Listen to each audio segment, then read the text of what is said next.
Welcome to the flower farm. I've got questions for you. Look at our seedlings. It's getting crazy in here.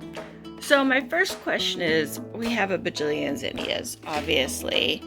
They are not only yellow, but then also have these little burnt pieces on them. Now, the sunroom does get really warm, and so I'm trying to be better about, see, I've got over here, I've got an open window, and then I've got the door open over here, and it's gonna be easier as time goes. Just we have this crazy Missouri weather where it'll be like really cold at night, so I have to close it up and turn the heater on in here, and then it'll be 90 degrees in here.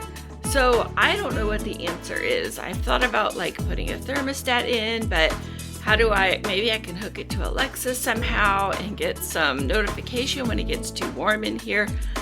I don't think that I can put like automatic fans in here that will open and close, unless you guys know of something that'll like fit in the windows, but I haven't found a way to really regulate the heat in here very well. Honestly, I'm not even sure that's the problem. I assume so. Like, look how dry that is.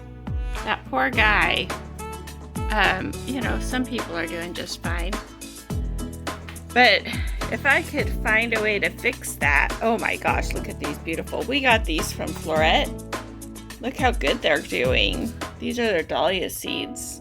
We also got a zinnia seed mix from them. We are super excited about them. But look what I did to my little tomatoes. Oh, sad. Look at him. Yeah, I just think I got them too. They're wet still, but I think they're just getting too warm. Is that possible? But then I look at my other tomatoes up here. My Brad's Atomic Grape, look at them. They don't look so sad.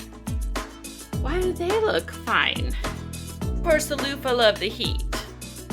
I do have a question about the loofah since I've got you on the line. I've got these loofah here. I have questions about these loofah. You can see they love the heat. They're coming up just great.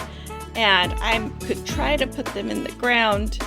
So hard here, and it's hit or miss whether or not I can dig down 1 inch or I can dig down 5 inches.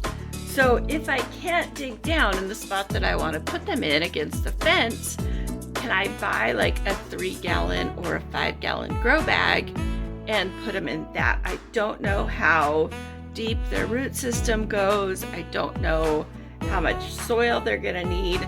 I really kind of want to keep all 3 of them together, but is that going to be way too much? I know they spread out like 20 feet. I need some loofah masters here. This is the first year I've grown them, and I really want to be successful. Mr. Quinn is still out here in the yard, and he definitely needs to go back here, back there to the red roof area with the chicken coop. I think I mentioned I want to run the rabbits with the chickens finally. That's something I've been wanting to do for about 3 or 4 years now, is figure out how that's gonna work. I think I can finally do it. That area is completely closed off. I can put the right type of fencing. At least my buck won't jump out, and then if I put some does in there, they will stay with the buck. Does don't typically run around and leave their buck, and he will only try to escape if there's a doe on the other side of the fence. I know Quinn pretty well. I've had him for several years. So I need to clean out that chicken coop though. The previous owners just dumped a bunch of trash in there. I don't know what's up with people and property. We have a trash can at the street, and most of the stuff that's in there would have fit in the trash can. So I'm not sure why they just felt like they should just throw all their trash in there. We also have a horse shed right there.